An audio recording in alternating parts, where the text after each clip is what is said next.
আসসালামু আলাইকুম। আজকে আপনাদের সাথে এই ডাইরেক্ট সালোয়ারটি কাটিং এবং সেলাই সাথে ডিজাইন করে দেখাবো। আজকের এই ভিডিওটি যদি আপনারা স্কিপ না করে দেখেন তাহলে এত সুন্দর একটি কামিজের সাথে মিল রেখে আপনারা ডিজাইন তৈরি করে শিখে যেতে পারবেন। তবে স্কিপ করে দেখলে অনেক কিছু বুঝতে পারবেন না। তো চলুন এখন আমি আপনাদের সাথে কাটিং প্রসেসিংটি শেয়ার করি। প্রথমে কাপড়টিকে 4 ভাঁজ করে রাখবেন। 4 ভাঁজ করে কাপড়টি রাখার পরে আঁকাবাঁকা অংশটি স্কেলের সাহায্যে এভাবে দাগ টেনে দিবেন। তারপরে রাবারের জন্য এখানে 2 ইঞ্চি নেবেন।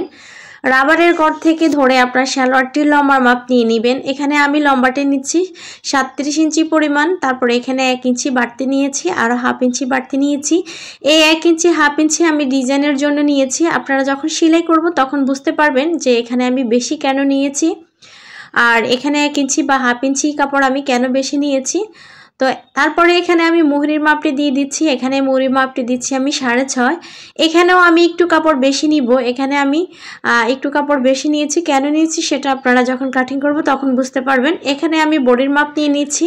তো আপনার বডি যত ততকে 4 দিয়ে ভাগ করে এখানে 1 অংশ নিয়ে নেবেন। তো আমি এখানে আমার বডিটি যত ততকে 4 দিয়ে ভাগ করে 1 অংশ নিয়েছি। তারপরে এখানে লুজ আপনি যত দিতে চাইবেন ঠিক ততটুকু লুজ পরিমাণে এখানে আপনাকে পট্টি অ্যাটাচ করে নিতে হবে। তবে আজকে একটি ভিন্ন প্রসেসিংয়ে আপনাদেরকে পট্টি কাটিং করা দেখাবো। এখানে আপনারা বিভিন্ন রকমের পট্টি দেওয়া যায়, তবে আজকের এই পট্টিটি দেখলে আপনারা এই পট্টিটি শিখে যেতে পারবেন। এইভাবে পট্টি দিয়ে যদি আপনারা সালোয়ারটি কাটিং করেন তাহলে কিন্তু অনেক দিন লাস্টিং করবে। এখানে হাইয়ের মাপের জন্য আমি 17 ইঞ্চি নিয়ে নিয়েছি। এখানে আবারও আমি এখানে বডির মাপটি বসিয়ে দিচ্ছি, কারণ উপর নিচ সমান না হলে কিন্তু আপনার সমস্যা হতে পারে। তারপরে এখানে হিপ লাইনের জন্য আমি 2.5 ইঞ্চি বাড়তি নিয়েছি। এখন এখানে হিপ লাইন পর্যন্ত এখানে আমি বক্স করে নিব। তারপরে এখানে আমি রাউন্ড করে এখানে এভাবে রাউন্ডটি মিলিয়ে দিব। তবে এখানে এভাবে রাউন্ডটি মিলিয়ে যদি আপনি পট্টিটি লাগান তাহলে আপনার এখানে পট্টিটি অনেক দিন পর্যন্ত লাস্টিং করবে। তারপরে এখন আমি নিচ থেকে উপরে, উপর থেকে নিচে সেলাই মার্জিন রেখে এখন এখানে দাগটিকে মিলিয়ে দিচ্ছি। এখন আমি কাটিংটি করে নিচ্ছি। আশা করছি এতটুকু পর্যন্ত আপনারা বুঝতে পারছেন। এখানে আপনারা বোঝার জন্য আপনাদেরকে একটি জিনিস দেখতে হবে। এখানে আপনারা না টেনে দেখবেন তাহলে কিন্তু আপনারা ভালোভাবে বুঝতে পারবেন। এখন আমি এখানে পট্টিটি কাটিং করে নিচ্ছি। তবে পট্টিটি এখানে 4 পার্টে আমি আজকের এই পট্টিটি দিব। তো এখানে পট্টিটি 4 পার্ট আছে। তো এই 4 পার্ট পট্টিটি এভাবে রাখবেন আপনারা, রেখে নিচের যে মাপটি আছে সেটা পরিমাণ এখানে একটি দাগ টেনে দিয়ে এভাবে সোজা একটি দাগ দিবেন। তারপরে এখানে আপনি কোনাকুনিভাবে এভাবে আপনি দাগ দিয়ে এখানে কোনাটি রাউন্ড করে উঠিয়ে দিবেন। তারপরে এখানে পট্টিটি কাটিং করে নেবেন। আশা করছি আপনারা এতটুকু বুঝতে পারছেন। তবে আপনারা অনেকে কি করেন, টেনে দেখার কারণে বুঝতে পারেন, টেনে টেনে দেখেন তাহলে আপনারা অনেক কিছু বুঝতে পারেন না। ভাই ধৈর্য ধরতে হবে, ধৈর্য না ধরলে কখনো একটি কাজ আপনি শিখতে পারবেন না। তো এখানে 4টি পার্ট আছে। 4টি পার্টকে আমি এখানে সালোয়ারের মধ্যেও এখানে 4টি পার্ট আছে। এই 4টি পার্টকে আমি এখানে সালোয়ারের 4টি পার্টের মধ্যে পট্টিটি লাগিয়ে নিব। তো আমি কিভাবে লাগিয়ে নিচ্ছি সেটা আপনারা ভালোভাবে লক্ষ্য করেন তাহলে আপনারা বুঝতে পারবেন। এখানে সালোয়ারের 2টি অংশের মধ্যে 4টি পার্ট, আর এখানেও পট্টিটিও কিন্তু 4টি পার্ট, ঠিক আছে। অনেক সময় এখানে কাপড়ের পানা কম থাকে, বেশিরভাগ এখন কাপড়ের পানা কম থাকে। তো আপনি পট্টির কাপড় যখন দেওয়ার জন্য কাপড় থাকবে না, আপনি এই প্রসেসিংয়ে যদি আপনার পট্টির কাপড়টি বের করে নিতে পারেন তাহলে কিন্তু আপনি খুব সহজে সালোয়ারটি কাটিং এবং সেলাই করে নিতে পারবেন। তো দেখুন আমি এখানে পট্টিটি কিভাবে লাগাচ্ছি। এখানে আমি কিন্তু সালোয়ারটির মধ্যে অনেক বেশি ঘির রাখবো, যার জন্য আমি সালোয়ারটি কাটিং করতেছি। সে কিন্তু অনেক ঘির পছন্দ করে, তো সেজন্য আমি এই পদ্ধতিতে এখানে পট্টিটি কিন্তু অনেক হাইটে যতটুকু প্রায় সেম রেখেছি। এখানে মাত্র 4 ইঞ্চি কাপড় আমি কম রেখেছি হাই থেকে।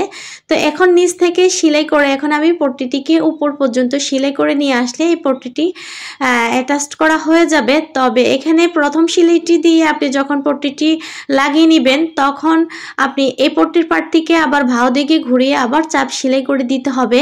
এভাবে প্রত্যেকটি পট্টি 4টি পার্ট আপনি এখানে সালোয়ারের 4টি অংশের মধ্যে লাগিয়ে নিতে হবে। আপনারা এখানে দেখতে পেয়েছেন আমি পট্টিটি কোন অংশ পর্যন্ত লাগিয়ে নিয়েছি। এখানে কিন্তু আমি মাত্র অল্প একটু কাপড় বাদ রেখে কিন্তু পট্টিটি এখানে অ্যাটাচ করেছি। এভাবে যদি আপনি পট্টিটি লাগিয়ে নেন তাহলে কিন্তু আপনার এখানে সালোয়ারটির অনেক বেশি ডোলা হবে, আর অনেক বেশি ডোলা হওয়ার কারণে এখানে আপনার সালোয়ারটি অনেক দিন পর্যন্ত লাস্টিং করবে। যাদের সালোয়ার একদম লাস্টিং করে না তারা এই প্রসেসিংয়ে কিন্তু আপনারা সালোয়ারটি কাটিং এবং সেলাই করে নিতে পারবেন, তাদের জন্য অনেক হেল্পফুল হবে আজকের এই ভিডিওটি। তো এখন এখানে আমি চাপ সেলাই করে আটকে নিচ্ছি। আমার একটি অংশ লাগিয়ে নেওয়া কমপ্লিট। তো আমি এখানে অপর আরেকটি অংশে এখন আরেকটি পট্টি লাগিয়ে নিচ্ছি। এভাবে আমি প্রত্যেকটি অংশের মধ্যে এভাবে পট্টির অংশগুলো আমি লাগিয়ে নেব। আশা করছি আপনারা বুঝতে পেরেছেন।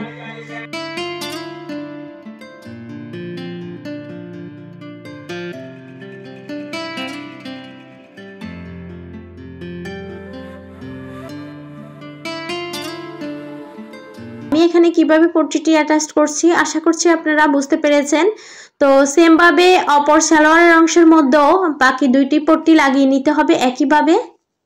চারিটি পার্টের পট্টি এখন আমার লাগানো কমপ্লিট। তো এখন আমি নিচের মহলি ডিজাইন করব।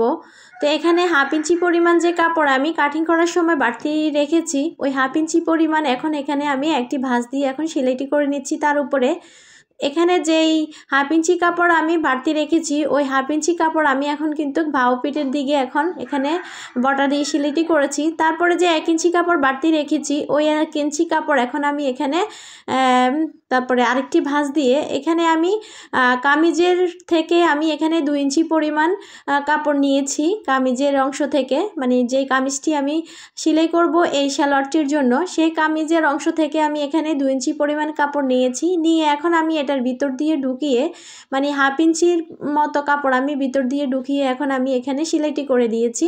তারপরে এখানে আমি ভাঁজ দিয়ে এখানে একটি লেস তৈরি করে নিব। আমি খুবই সুন্দর এই লেসটি, আপনারা দেখতে থাকুন আমি কিভাবে লেসটি তৈরি করছি। এখানে 1 ইঞ্চি পরিমাণ এখানে আমি এই কাপড়টি এখন বসিয়ে সেলাই করে দিব। আমরা বাজার থেকে টাকা দিয়ে কিনে নিয়ে এসে কিন্তু সালোয়ারের মুহুরিতে আমরা বিভিন্ন ধরনের ডিজাইন তৈরি করি, তবে আমরা যদি বুদ্ধি খাটিয়ে গড়ে নিজে কাপড় দিয়ে এভাবে লেস তৈরি করে নিয়ে বিভিন্ন ধরনের ডিজাইন তৈরি করতে পারি। তো আপনারা আজকে এই সুন্দর লেসটি আপনারা ঘরে বসেই তৈরি করে নিতে পারবেন। তবে আপনাদের কাছে একটি অনুরোধ, ভিডিও কমপ্লিট দেখা ছাড়া ভালোভাবে বোঝা ছাড়া কোনো উল্টাপাল্টা কমেন্ট করবেন না। কিছু মানুষ আছে মাথার মধ্যে যদি বাটিও ঢুকাই দেওয়া যায় তাহলেও তারা বুঝতে পারে না, কিন্তু তারা নিজের দোষ স্বীকার না করে অনেক সময় ওনারা বেশি অন্যের দোষটি খুঁজে বেড়ায়। তাদের উদ্দেশ্যে আমি এই কথাগুলো বলছি, আশা করছি আপনারা বুঝতে পারবেন। এখন এখানে আমি কাপড়টিকে উল্টা সাইডে আরেকটি কাপড় তাও আমি 2 ইঞ্চি পরিমাণে রেখে এখন উল্টা সাইডে আটকে নিয়ে এখন বাহুর দিকে আমি ওই 1 ইঞ্চি পরিমাণ এই লেসটিকে আমি এখন বসিয়ে নিব। তো এখন আমি সেলাইটি করে দিব।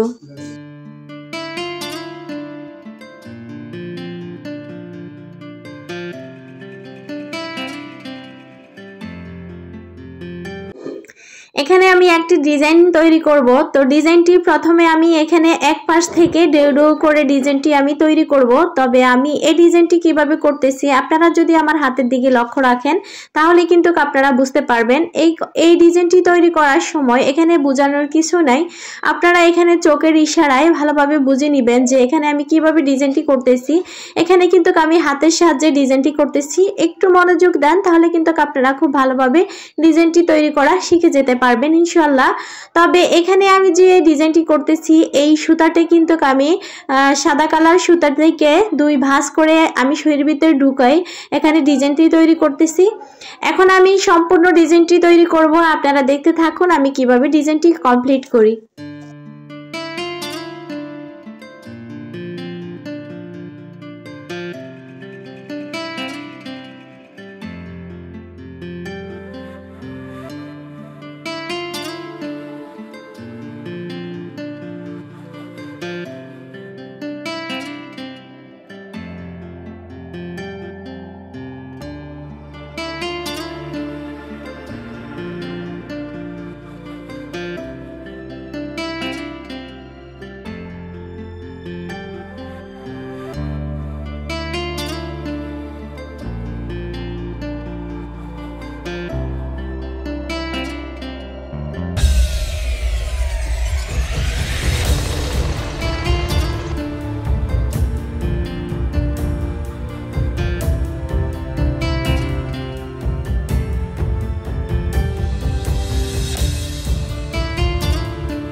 খুবই সুন্দর একটি লেস তৈরি করা কমপ্লিট হয়ে গেছে। তো একইভাবে দুটি পায়ের মোহরিতে আমি ডিজাইনটি কমপ্লিট করে নিয়েছি।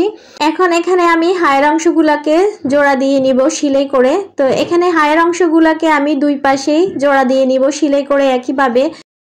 এখানে অবশ্যই দুইটি সেলাই করে আপনাদেরকে আটকে নিতে হবে। তো দুইটি সেলাই করে আটকে নিয়ে যদি ভাও পিষে ঘুরিয়ে আরেকটি চাপ সেলাই করে দেন তাহলে এখানে সেলাইয়ের ফিনিশিংটি বেশি ভালো আসবে, দেখতে অনেকটি বেশি সুন্দর লাগবে। তো যখন এখানে আমি 4টি পার্ট সেলাই করে নিয়েছি, দেখেন এভাবে পট্টিটি অ্যাটাচ করার কারণে এখানে নিচে কিন্তু অনেকগুলা গির হয়েছে। এখানে এত গির হওয়ার কারণে সালোয়ারটি কিন্তু অনেক দিন পর্যন্ত লাস্টিং করবে। যাদের সালোয়ার একদম টিকে না তারা কিন্তু এভাবে ট্রাই করে দেখে নিতে পারবেন। আপনাদের সালোয়ার কিন্তু অনেক দিন টিকবে এভাবে যদি আপনারা সেলাই করেন। এখন আমি এখানে রাবারের গড়টি তৈরি করব। তো এখান থেকে আমি এখানে চিকন করে বোটে পুরা মানজাতে ঘুরিয়ে ঘুরিয়ে সেলাইটি করে কমপ্লিট করে নিলে এখানে আমার রাবারের গড়টি তৈরি করা হয়ে যাবে। তবে এক মাথা থেকে রাবারের গড়টি আমাকে শুরু করে অপর মাথায় নিয়ে যেতে হবে। এভাবে কিন্তু রাবারের গড়টি তৈরি করতে হয়। তো এখানে এসে আমার এতটুকু জায়গা খালি রাখতে হবে, কারণ এখানে এতটুকু জায়গার মধ্যে দিয়ে কিন্তু রাবার ঢুকিয়ে নিতে হবে।